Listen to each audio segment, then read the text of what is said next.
All right, looks like we're live. I'll just chit chat for a bit, give everyone a chance to come in. If you can hear me, see me, say something in the chat so that I can see that you guys are out there.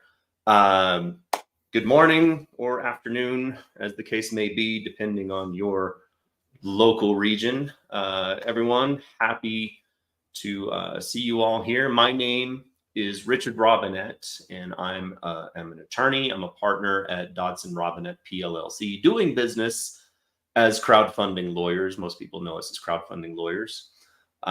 We are a boutique private securities and commercial real estate and business law firm. We help investors who are doing deals raise capital safely and legally. We also do business formations. We do asset protection, commercial real estate, and a whole bunch of other fun stuff. But our bread and butter really is helping you stay out of jail when you want to raise money from investors, stay compliant with the SEC and FINRA and all the various state regulatory bodies that deal with securities and capital and business. That's not what I came here to talk about today. Today, we are going to talk about how to avoid penalties under the Corporate Transparency Act. And if you have an LLC, a corporation, an LP, chances are very strong that you are going to be affected by this law. So as people are coming in, I'm just going to get right to it. Pull up my presentation here. I am a lawyer, and lawyers, are obligated to do mandatory disclaimers. So I apologize, but here's the disclaimer. This is not legal advice. This is just for education and information. It does not guarantee to be exhaustive or complete. This is not creating an attorney-client relationship. If it were, I would be charging you a lot more money for this presentation. So there, take that, put it in your pipe and smoke it. And I'm just going to jump right in. So what is the Corporate Transparency Act? Well, it's a new law. It actually just went into effect January 1st of this year, 2024. And it created a database managed by FinCEN, which is part of the Department of Treasury, where most small businesses have to file a report informing FinCEN of information about their business and its owners and controlling parties. And according to my good friend Janet Yellen, this law will curb money laundering and financial crimes and eliminate vulnerabilities in our financial system. So take that for what it's worth. Who does it affect? Well, just about anyone that has an LLC, a limited partnership, or a corporation. It also affects all of the individual owners, managers, directors, and officers of those LLCs, LPs, and corporations. And it will also affect some trustees and beneficiaries of various types of trusts. And the way you tell is if a trust was created by doing some sort of state filing, you submitted something to the Secretary of State, whatever state you're in order to form the trust, then you fall under this law. Now, fortunately, most trusts are just formed on paper. They're written up by an attorney. They're signed by everybody, and they get put into a safe deposit box. And the state and the government has nothing to do with it. Those trusts are not affected so far by this law. There are plans in the works I've read to expand this, where it won't only be LLCs and corporations, but it'll also be pieces of real estate. If you buy a piece of property, you're going to have to do a filing. So it may, regular trusts may fall under this eventually if they make changes, but so far, most trusts are not going to be affected. Okay, who else does it not affect? Well, government authorities, duh. Public companies, large operating companies, quote unquote. Now, what is a large operating company? Well, it's a company that has more than 20 full-time employees, has a physical office in the United States, and has reported more than $5 million in gross receipts on its tax return. So if you check all three of these boxes, you have a large operating company and your company is exempt. Also banks, credit unions, insurance companies, basically anyone big enough to have a lobbyist got out of having to deal with this. And all of us little people are stuck having to do the filings. So the big dogs got themselves exempt and the rest of us have to file. Okay. It also doesn't exempt inactive entities. And before you get too excited about that, the definition of inactive entity is pretty darn narrow. So the entity has to have been formed before January 1st, 2020. So we're talking these are pre-COVID entities. They have no active business operations. They have no assets, including holdings in other entities. So if you have a holding company that doesn't have any actual business operations, if that holding company holds another LLC, then it is not an inactive entity, doesn't fall under this. It can't be owned by a foreign person. It can't have had any change in ownership in the previous 12 months. So no, shell companies that are being passed around. And it is not sent to receive more than $1,000 in the previous 12 months. And so, not very many entities are going to fall under this. And as we get further and further away from 2020, that pool is going to shrink even more. So there is an exception here, but it's not a big one. All right. So if your entity is not exempt, then you must file a report to FinCEN giving them personally identifiable information on behalf of all the beneficial owners. All right, well, that raises the question, what is a beneficial owner? I'm glad you asked. A beneficial owner is any individual who directly or indirectly owns or controls at least 25% of the ownership interests of the entity, or who exercises substantial control. So a beneficial owner might not actually own anything. They might not actually own any interest in the LLC, but if they have quote unquote substantial control, they are still considered a beneficial owner. And then the 25% ownership seems pretty straightforward, but some people have more complicated structures and maybe they own a piece in their individual capacity and they own a piece in a trust and they own a piece through another LLC or a holding company or a partnership. So you have to look through all of these entities and add up the ownership percentages to see if the total that they, excuse me, that's attributed to them adds up to 25% or more. If it does, they are a beneficial owner. Okay. The second part of that, in addition to the 25%, was substantial control. So what is substantial control? Well, according to the statute, it means that you are a senior officer, or you have authority over the appointment or removal of senior officers, or majority of the board of directors, or you have a majority of the voting rights in an entity. You can direct or have substantial influence over important decisions, such as the nature of the business, real estate purchases, sales, leases, mortgages, major expenditures, amendments to the governing documents. So if you have the power to amend the operating agreement of your LLC, that's substantial control. If you have any rights associated with the financing of the company, and the list goes on and on and on and on. I'm sorry, very dry, but really what it boils down to is substantial control means you have decision-making authority. Do you make decisions on behalf of the entity? Yes or no? If so, you have substantial control and therefore are a beneficial owner. Now, a real strict reading of the statute, you could conclude that, the CEO's mistress who has him wrapped around her finger, has decision-making authority because she influences major decisions. I don't know if the intent is really to take it that far, but certainly anyone that has official authority and decision-making capacity is going to be a beneficial owner.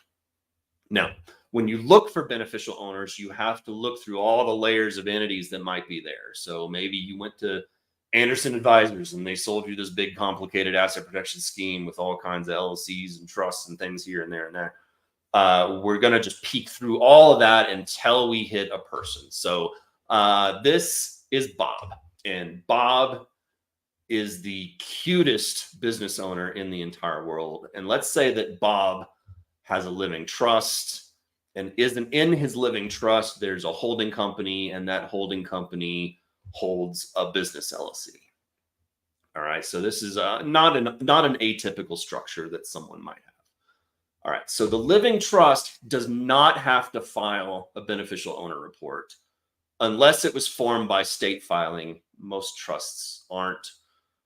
So living trust, probably no report. Now the holding company has to file a report and the business LLC has to file a report. And both the holding company and the business LLC are going to name Bob as the beneficial owner and provide FinCEN information about Bob.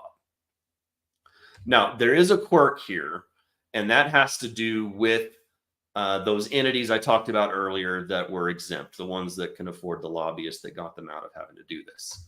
So if you're looking through these entities and before you reach a human being, you reach an exempt entity, then you report the exempt entity as the beneficial owner. And the only information you have to give about the exempt entity is its name. So here's Bob again, and let's say Bob has an exempt large operating company. So remember, that's 20 employees or more, 5 million in revenue or more, and a physical presence in the United States. So he's got that entity is exempt. But let's say that entity holds another entity. Maybe there's a subsidiary LLC that does some kind of tangential business. The exempt entity doesn't require a report because it's exempt, but the child entity has to file the report. But the child entity, if we go look back through all these, through the structure, before we get to Bob, we get to this exempt entity. So the exempt entity is reported as the beneficial owner. And again, all we give is the name. So it's like beneficial owner is blah, blah, blah, LLC, the end. Okay, couple other exceptions to having to report as a beneficial owner. One is minor children. And so if a minor child is a beneficial owner of an LLC, the child is not reported as a beneficial owner as long as their parent or guardian is. So someone has to be, you just don't have to name the child. Any nominees or agents or people, these are people who look like they're making decisions, but really they're just taking orders. And so they're just an intermediary acting for the actual beneficial owner. They do not need to be on the report. An employee, so maybe you have an employee and this employee makes business decisions, but the only reason they make beneficial business decisions is because of their employment status, and the only economic benefit they get is their compensation as an employee. In other words, they're not stockholders, they're not senior officers. It's just they're just maybe a middle manager or something that does make decisions, but is only doing that in their capacity as an employee. They do not need to be reported. Individuals of future interests. So you're named as a future beneficiary in a trust that holds an LLC, or you're just the heir to the empire, basically. Until that interest actually solidifies, you are not a beneficial owner and therefore don't have to report. You only report once you take hold of the LLC interests or the control over the LLC that you are promised. And then creditors. So in a lot of loan agreements, especially in real estate and business, if there is a default on the loan, oftentimes the creditor has some right to come in and operate the business or operate the property, collect rents and things like that. So if the creditor's control only comes from the loan, the right to receive a certain payment, then that creditor does not have to be reported as a beneficial owner, even though they kind of look like one. right? So there's an exemption there. Now, if the creditor has equity and becomes a beneficial owner because of their equity or some other reason, that doesn't count here. So this is creditors stepping in under the rights they have in their loan documents. They do not have to report as a beneficial owner. Okay. So let's say we have an LLC. The LLC is not exempt and we have beneficial owners. What exactly do we need to report? We're going to start with the full legal name of the entity and any trade names or DBAs, doing business as, or assumed names of the entity. So my business, for instance, is Dodson Robinette PLLC. My DBA is Crowdfunding Lawyers. We have a couple other DBAs, so I need to report all of those in the filing. What state was it formed in? Where was the filing made to create it? What is the street address of the primary place of business? So this is an actual physical address. This is not P.O. box. This is not the UPS store. This is actually a street address where business takes place. And I know that's difficult. A lot of us have virtual businesses, but you have to report some place where they can come and, I don't know, shoot you for doing bad things, I guess.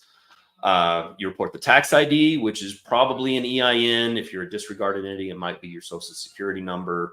But whatever tax ID the business uses.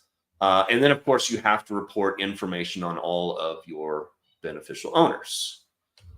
Okay, so let's get into what are we reporting on our beneficial owners. So full legal name, date of birth, a government ID number. So this can be a passport or a state ID or driver's license.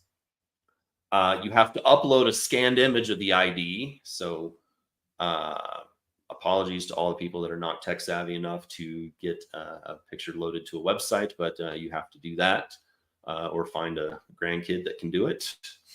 Current residential street address. So again, not a P.O. box, not the UPS store. This is your home address. And then your favorite color, your underwear size, and your incognito browsing history. So in other words, information the government already has about you, you have to give to them anyway. So, okay. When do we need to report this? Well, if your entity was formed before this year, before January 1st, 2024, then you have till January 1st, 2025. So you basically have till the end of this year to get this done. So I'm filming this in September. So we got 3.5 months left to file for these older entities. If your entity was formed in 2024, you have 90 days to do the filing. Now, if you poke around on the internet, you might find websites or blog articles that say you have 30 days. Originally, the law said, or the rules said 30 days. They finally came to their senses and extended that to 90 days for entities that are formed this year. So, if you formed more than 3 months ago, but formed this year, you're late, and you should get that filing in as soon as possible. But anyway, 90 days from the date of formation in 2024. Starting next year, 2025, you'll only have 30 days. So once you form it, you got 30 days to get your filing in. Now, the initial filing is not the end of the story. We have to keep these filings regularly updated. And this is where I think a lot of people are going to be caught off guard, because it's super easy to have a change and forget that, oh, I need to do a filing. So basically, any change to the information you put on your report needs to be updated in 30 days. So if your exemption status changes for some reason, so maybe you had 19 employees and you hired your 20th, and you've got enough revenue in the physical location that, congratulations, now you're exempt. You have 30 days to do a filing to tell them you're exempt. Or if you're exempt and then your stock boy quits and you decide not to backfill the position, so now you have 19 employees and you're no longer exempt, you have 30 days to do your filing. Change in ownership. So someone sells their shares and is no longer in the company, 30 days. You bring in a new manager, 30 days. One of the managers or one of the senior officers quits, 30 days. You move, 30 days. You get married and change your last name, 30 days. And here's the one I think it's gonna hit everybody, because driver's licenses don't last forever. Whenever your driver's license expires and you get a new license, within 30 days, you got to update your filing. So you're going to be up to, and imagine, a state like Texas, driver's licenses are good for 4 years. If you have 4 beneficial owners, then on average, you're going to do an update every single year, because someone's license is going to renew, right? So keep that in mind. All right. What happens if I don't file on time? Jail. And no, I'm not joking. You actually can go to jail. So the statute calls for civil penalties of up to $500 a day! Exclamation point. And criminal penalties of up to 2 years in prison and a $10,000 fine, just to add insult to injury. So they are not playing around. Now, I don't know so far if anyone has actually received a civil penalty or a criminal penalty for this. But this is what they're authorized to do if you're late on this filing. So imagine being just a month late, right? 500 times 30 days or 31 days. That's a lot of money. This far exceeds the penalties for not doing your taxes on time. You can be years late on your taxes and not have to pay $500 a day, right? So they are serious. They want you to do these filings. All right. So how do we, and this is a big question, this was the title of the presentation, how do we avoid penalties under the Corporate Transparency Act? How do we avoid penalties from being late? Well, don't be late. Do your filings. Which brings up the question, so how do I file? Well, the first way you can do it, there's a couple ways. The first way you can do it is go to FinCEN.gov. And the website looks kind of like this. And you click this little button over here. It says File Your Report Now. And it brings you to this page. And you click File Your BOIR, your Beneficial Owner Information Report. And then you're off to the races. And it's just, you fill out the form top to bottom. Now, there are pros and cons to using the government site. The first pro is that it's free. You don't have to pay anything to file. It'd be rather terrible if you did, because everyone has to file, right? And the website, frankly, is not that hard to use. So I was really expecting this to be the Obamacare launch all over again, and to be just a complete dumpster fire. And it's not. The website actually works pretty well. It's not terribly hard to use. It's functional. Anyone with moderate intelligence can read through and fill out the form. Cons, you can't save your work and come back later. So let's say you have 4 beneficial owners and 3 of them got you the scan of their driver's license, but you haven't chased down the 4th guy yet. You got to wait until you get that 4th scan in, because you have to do the entire form at once. You can't save, come back, update, whatever. They do have a PDF option, and I downloaded the PDF, and it looked like this, which I don't know what this is. It just, so for all practical purposes, you can't save on it, save and come back. You got to do it all at once. If you're missing a piece, you're going to have to just start over. You have to enter all the information manually. So you're going to have to type out all the numbers on the driver's license and the addresses and everything. And they don't give you any kind of master account to store the filings that you've made in the past, or to keep information on your beneficial owners so that you can update it in the future. So whenever you have an update, you're doing the whole damn form again, top to bottom. You can't just go in and change the expiration date on the ID and resend it, right? Okay. Second option, and this admittedly is in my own self-interest, so I apologize, but I'm going to do a little plug here. We have made the Crowdfunding Lawyers Portal, and I am so proud of this thing. It is really freaking cool. So you have a login screen like this. Once you sign up, you'll sign in, you'll set your password and everything. And you're going to get a dashboard like this. So this is my actual dashboard for my entities. By the end of the year, I've got to do 19 of these darn things. And you can see I've got multiple entities. They're all stored here. A couple of them have been filed. A couple of them I'm in the middle. So I have several entities with my partner, Nate. I have several entities with my wife. I have several entities with other colleagues of mine. And so up here where I have saved owners, I can have all their information saved for future filings. I don't have to enter it over and over and over again. I just go to the save list and say, hey, Bob Smith is in this entity too. All his information pulls in. Like I said, you can come back and save your work and come back. So this one I did a little bit on, and then I stopped, and I can click resume and pick up right where I left off without having to redo anything. And then once I've filed, if I need to change something, I can just file an updated report. I click there, I make the changes I want, and I resend. So super duper easy. Here is once you actually get into doing the filing. And on the left, we have navigation. So here's all the sections of the report. And I can do those in any order that I want.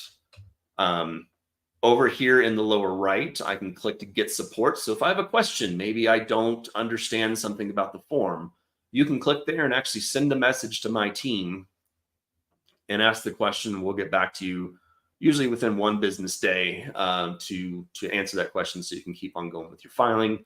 Try asking FinCEN how to file the report, and they probably won't have anyone talking to you. And then again, you can save your work, exit, come back later. Okay, so here is really cool part, and that is adding your beneficial owners. So like I said, I can, when I have multiple entities with the same individuals, I can save their information and load it back. So that's right there. If I have a beneficial owner and I don't have his information, I don't have his license or anything, instead of having to chase him down myself, I can have the website send him a link, and he clicks the link and uploads it himself, and I don't even have to deal with him. And then here, this is the coolest part. So whether it's you or one of your beneficial owners, instead of having to fill out your own information, you just drop your ID in here. And when you upload the ID, it's got an AI that reads it. And this is further down the page. It fills in all these fields for you. You don't have to type a thing. And then all you do is you click save to be able to use them in future reports. And then you click add owner to report, and they're in. And real quick, if you'll permit me, I'm going to do just Bill O'Reilly. I'm going to do it live. So I just want to demo this because I'm really, really proud. So hopefully this will work, live television and all that. So here's the screen. Here's the place to upload the ID. I've got a fake ID over here that I've been using to get into bars since I was 13. And so I drop this in. And poof, all the information on the ID has been filled in, and then all I would have to do is to click to save and add them to the report, and I'm done. I've done everything. So huge time saver there. All right. So just to recap, pros and cons of our portal. One, you can create a master account for all your companies and all your beneficial owners. Keep them in one place. You can save your work and come back later. You can complete the sections in any order. You can submit questions about the filing and actually get answers. You can email your beneficial owners and have them provide their own information so you don't have to do the work for them. You can fill out the information simply by dropping in an image of the ID. And most importantly, you can save all this information for future updates. And I guarantee you will have future updates, and you don't want to fill out the form top to bottom every single time. Now, cons. It's not free. Sorry. We got to keep the lights on. So what does this cost? Well, we've got two options. So the first is the DIY account. So we give you access to the account. It's $200 per entity per year. And for that entity, you get unlimited filing. So you get your initial filing, you get any corrections, you get any updates. If you become exempt, you get your exempt filing. As many filings as you need to do throughout the year, covers them all. You can store all the information for multiple entities and for multiple beneficial owners. So I did my first filing. So I tested out the FinCEN site. I did one filing actually on FinCEN.gov. It took me about 45 minutes. I did my first filing on our portal, and it took me about 15 minutes. And I did my second filing on the portal, which was an entity I had with my wife. So it was my spouse and I. So the same ownership. So the second one took about 2 minutes. So I cut the filing time from 45 minutes to 2 minutes by using the portal and using the stored information. That was great.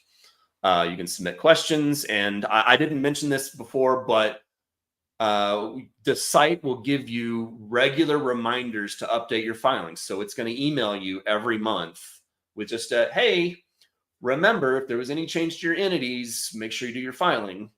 And also it monitors for when your ID is going to expire. So if one of your beneficial owners' passport or driver's license is about to expire, it's going to email and say, hey, this license is about up. You're going to need to file an update. So that's super, super handy. So we don't forget. So we don't get hit with the $500 a day fine for being late. Our other option is, and I don't think a whole lot of you will need this, but if you do, it's there. So if you're just not sure about how to do the filing or who actually counts as a beneficial owner or, you know, whatever, and you just really want some hold handing, we have a done with you account. It's $500. You get everything that you get in the DIY account plus live help from our team. So myself or one of my team members literally is going to get on Zoom with you and look at your company documents and do the whole filing with you right there. So that's $500 per entity per year. So how do you sign up? We have a website coming where you can sign up, just put your credit card in and it does everything. It's like probably 2 days away from being launched. It's kind of embarrassing I don't have it done by now. When it's done, when we have the YouTube, you know, evergreen version posted on our YouTube channel, I'll have a link in the description below. Until then, just email us, boi@crowdfundinglawyers.net, BOI, beneficial owner information, at crowdfundinglawyers.net, not .com, .net, and just send us your name, your business name, and then which option you want, the DIY or the done with you. Alternatively, if you're just a chatty person, feel free to call our office at the easiest phone number in the world, 469-444-9999. That's 469-444-9999. Okay. And again, once this is posted on YouTube, so if it is after September 18th, 2024, we'll probably have the link to just sign up online in the description. So check that out as well. Okay. Few takeaways and pro tips to give you. One, maintain good corporate hygiene. So make sure that you keep your entity documents up to date, your filings with the state, your addresses, your member list, your equity owner lists, et cetera, et cetera. Just make sure that you keep really good records of your entity. That's important in general, and also important to make sure that your BOI filings are accurate. Make sure you take the time to gather all the information on your beneficial owners well before the filing deadline.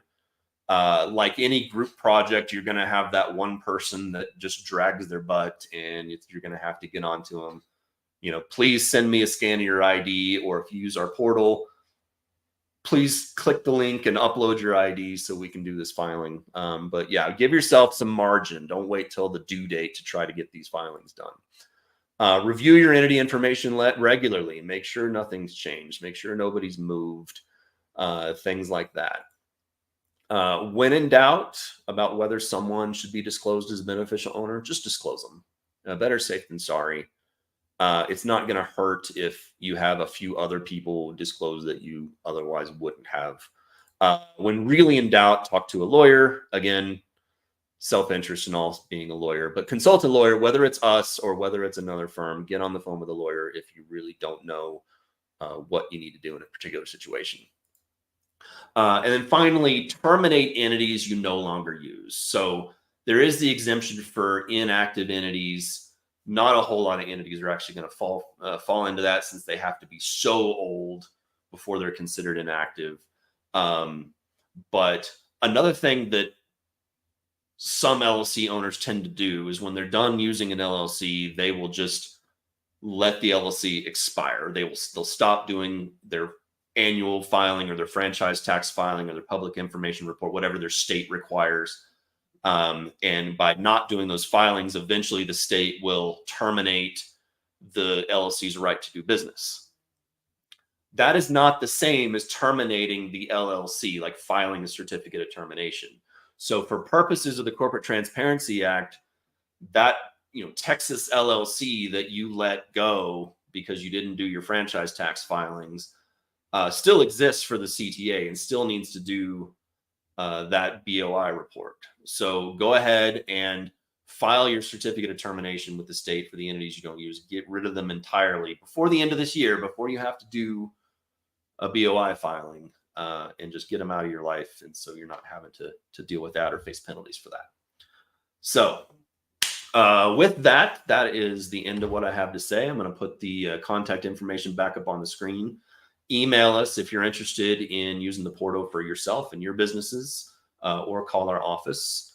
And with that, I'm going to click here and look into the chat and see who's there and see if there's any questions. So hello, Scoopman3. Thanks for joining us. Let's see. Cheryl Hardy says, what if I have the exception? If you have the exception, you don't have to file. Easy breezy. If you have an entity that meets or doesn't meet an exception and then later does, then you've got that filing.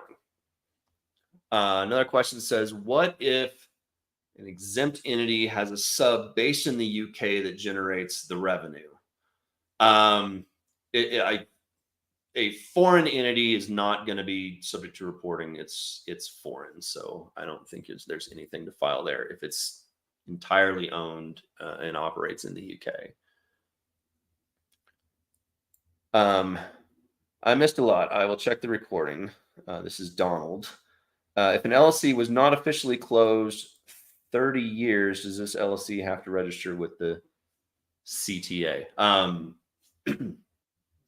So yeah, if your LLC was not officially closed, it was not terminated, it merely had its right to transact business revoked, then it would have to file. But if this entity really is 30 years old and hasn't been doing anything for all those years, it probably meets the inactive entity exemption. So formed before 2020, no business activities, no assets, including owning other entities, no change in ownership in the last 12 months, and no, I'm trying to remember my whole list without looking at notes, has not sent or received $1,000 in the past 12 months and doesn't have any foreign, meaning non-US owners. So as long as the entity meets all those criteria, then it's inactive and there's no filing to do.